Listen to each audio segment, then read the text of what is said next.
आजच्या या विधानसभेच्या निवडणुकीच्या प्रचार सभेसाठी उपस्थित असलेले ज्येष्ठ बंधू आदरणीय प्राध्यापक चंद्रकांतजी सोनवणे, त्याचप्रमाणे संजयजी पवार, निलेश भाऊ पाटील, चंद्रशेखर अत्तरदे, लालचंद भाऊ, वेळ कमी असल्यामुळे सगळ्या व्यासपीठाची माफी मागतो, कारण की फक्त 15 मिनिटं माझ्या हातात आहे। त्यामुळे सगळे गुरुवर्य, महाराज मंडळी, सगळ्या पक्षांचे सगळे नेते मंडळी, समोर बसलेले माझ्या बंधू भगिनी आणि लाडक्या बहिणींनो आणि चोरून ऐकणाऱ्या माझ्या बांधवांनो, खरं म्हणायला गेलं तर या मतदारसंघामध्ये मी चौथी निवडणूक लढतोय आणि जवळपास पहिल्या निवडणुकीमध्ये आपल्या मतदारसंघामध्ये मी 4000 मतांनी पराभूत झालो होतो, पण दुसऱ्या निवडणुकीमध्ये तुम्ही मला 33,000 मतांनी निवडून दिलं। मागच्या निवडणुकीमध्ये जी निवडणूक झाली त्याच्यामध्ये मी 48,000 मतांनी आपल्या आशीर्वादाने निवडून आलो होतो आणि आता आपल्यासमोर मी चौथ्या वेळेस उभा आहे आणि माझ्यावर समोरचे लोक टीका करतायत की गुलाबराव पाटलांनी या मतदारसंघामध्ये काय विकास केला। तुम्ही सुद्धा माझ्या वडिलांचे वयाचे बरेच लोक इथे बसले आहेत, तुम्ही सुद्धा जळगाव ते भोकर रस्ता पहिले पण पाहिला होता, भोकर ते गोरगावलापासून तर चोपड्यापर्यंत जाणारा तुम्ही रस्ता पाहिला होता। आज तुमच्या डोळ्याच्या समोरचा पहिला रस्ता तुम्ही आठवा आणि आजचा रस्ता आठवा। मी सुद्धा या रस्त्यावरून जातो, कारण की जरी मी इकडचा आमदार नव्हतो तरी नातेवाईक या नात्याने लग्न मरण धरण मलाही जावं लागायचं, तर जळगाववरून भोकर जायला कमीत कमी 50 मिनिटं लागायचे। आज तुम्ही नम्रतेने मी आपल्याला सांगतोय की तुम्ही टॉप गिअर टाका, आव्हानापासून किंवा जळगाव बाहेर निघाल्यापासून भोकरपर्यंत तुम्हाला जर समोर गाडी नाही आली तर गिअरसुद्धा बदलवण्याची गरज पडत नाही, अशा पद्धतीचा रस्ता आपल्या डोळ्यासमोर आम्ही केलेला आहे। आणि आणखी वरतून ते सांगतात की तुम्ही ठोस कामं काय केली। मी आणि अण्णा जरी आमदार नव्हते तरी वहिनी साहेब आमदार होते, आम्ही काही ठोस काम केलं आणि हा रस्ता तर तुमच्या डोळ्यासमोर आहे, चोपडा जायला रस्ता समोर आहे।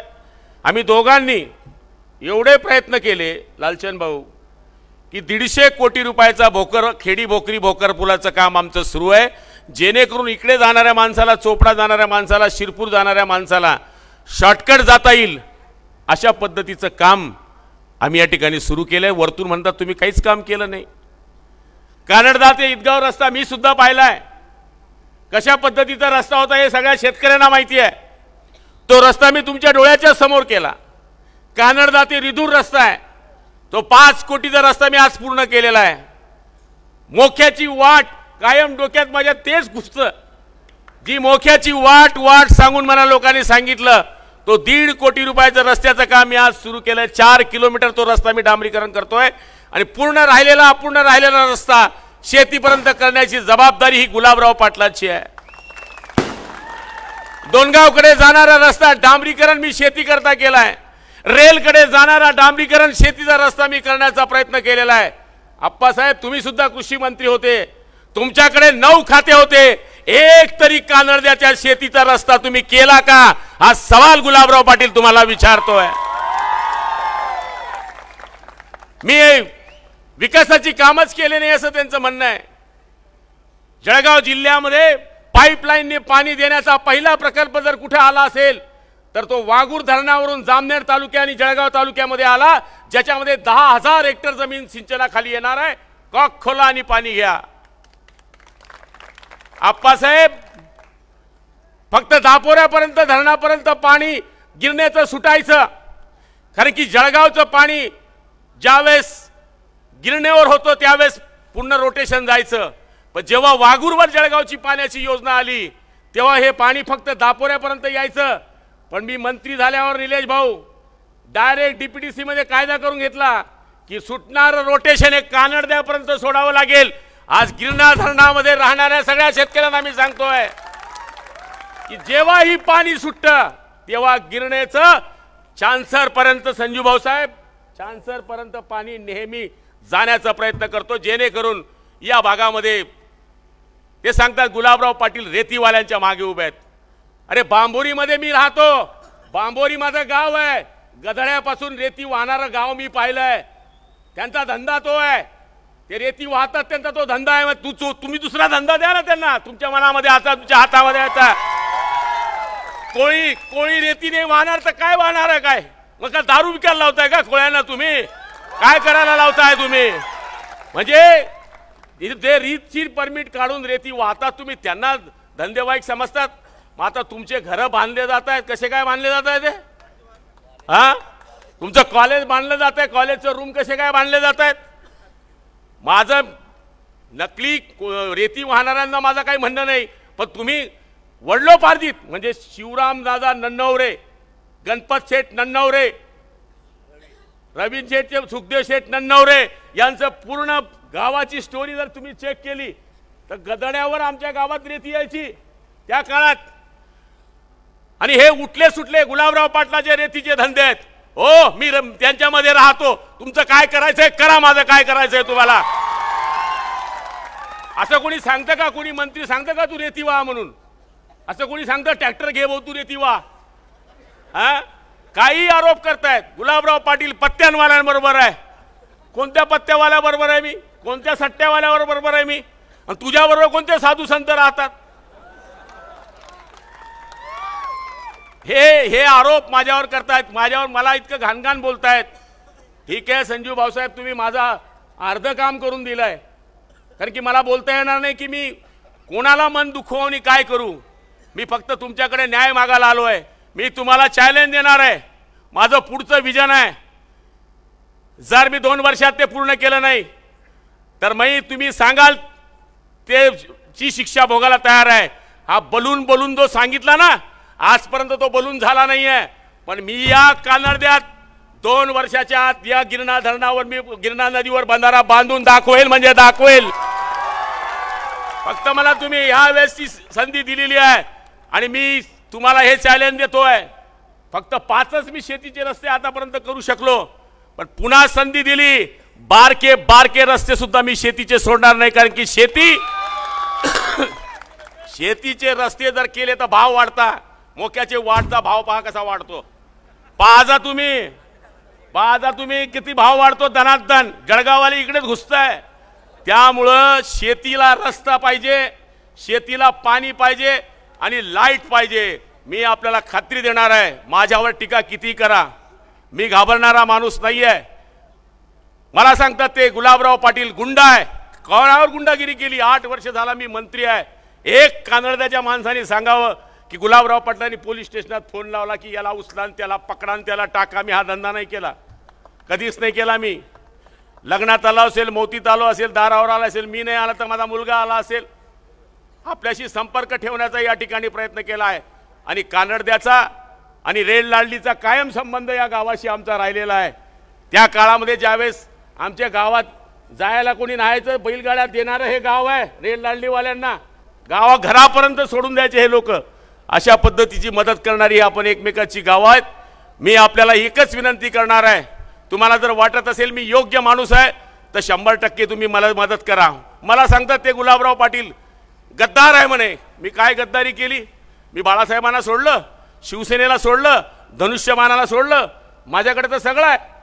धनुष्यबाण पण आहे, बाळासाहेब ठाकरे पण आहे आणि माझ्याबरोबर शिवसेनेचे आणि भाजपचे जे नेतृत्व आहे त्यांचे आशीर्वाद आहे. मी जी खरी युती होती त्या खऱ्या युतीबरोबर गेलेलो आहे. मी दुसऱ्या युतीबरोबर गेलेलो नाही आहे. तो संजय राऊत आला होता, तो माझा माल आहे. तो त्याला म्हणलं तू माझ्या नादी लागू नकोस, तू माझ्या मतावर निवडून आलाय, अण्णाच्या मतावर निवडून आलाय, साधा नगरसेवक सुद्धा होऊ शकला नाही. म्हणलं ह्या आमदारांनी वडेपाव खाल्ले तुला खासदार केलाय, तू तुझ्या आईचं दूध पिलाय तर राजीनामा दे आणि खासदार होऊन दाखव तर तुला राऊत म्हणेल. तो म्हणतो 100 दाऊत एक राऊत. 15 पोलीस घेऊन का फिरतो?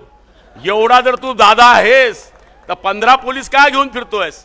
हे येऊन सगळे माझ्यावर टीका करतायत. शरद पवार साहेबांना आणलं, मग राऊतला आणलं, आता ते पंढरपूरचा माणूस आणलाय. अरे पंढरपूरचा भक्त तर गुलाबराव पाटील आहे. गुलाबराव पाटील 5000 वारकरी नेले मी पंढरपूरला. 3500 लोकांना मी मुंबईला नेऊन डोळ्याचे ऑपरेशन केले. 1300 मुलींना मी आज या वर्षी मोफत सायकली दिल्या.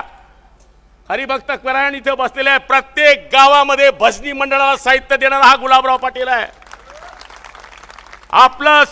आपले संस्कार, आपली संस्कृती जिवंती राहावी हा भगवा कायम तेवत राहावा, हे काम करण्याचं काम गुलाबराव पाटलांनी केलेलं आहे. त्यामुळे मी आपल्याला विनंती करणार आहे की जो लोकांच्या कामात येतो, कधी तुम्ही माझ्या घरी आला असाल, कानडद्याचे बरेच लोक आलेले आहेत, असं कधी तुम्हाला सांगावं लागलं नाही की चिठ्ठी द्या, हे करा ते करा. जसं आलं माझ्या पद्धतीने मी काम करण्याचा प्रयत्न केला आहे. छोट्या छोट्या समाजांना काम केल्याचा प्रयत्न केला आहे. मुकुंदराव तुम्ही बोललात, देवकराप्पांना मी विचारणार आहे, दलितांची मतं घेतात, मुस्लिमांची मतं घेतात, काय दिलं तुम्ही त्यांना?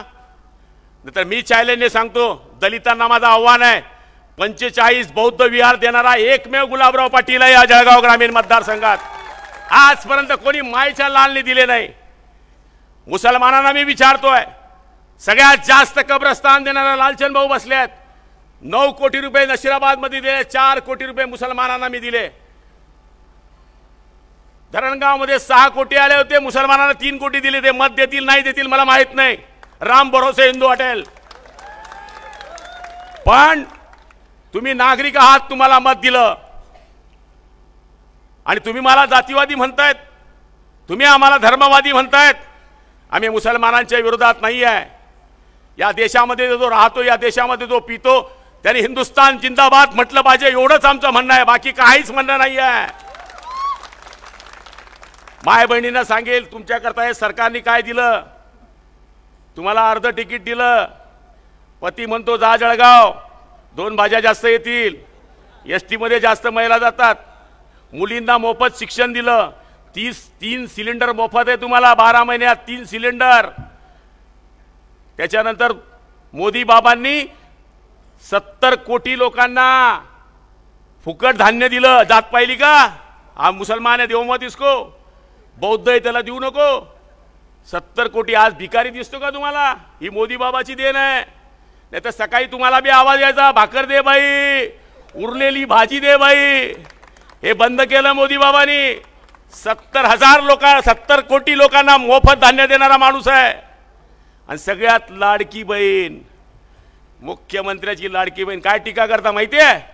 1500 रुपये देऊन काय होतं म्हणे? अरे तुमचे घरचे सोन्याचे चमचा घेऊन जन्माला आले आहे, तुम्हाला काय करणार? 1500 रुपये. झोपडीमध्ये राहणाऱ्या माझ्या बहिणीला त्या 1500 रुपयाची किंमत आहे. आणि आता बायांची हवा झाली आहे. पहिले माणसांकडे बाई पैसे मागायची, आता माणूस बाईकडे पैसे मागायला लागलाय. हे एकनाथराव शिंदे आणि देवेंद्र फडणवीस अजितदादांची कमाल आहे. आणि मला खात्री आहे की आपण या विकासाला मला मत द्याल.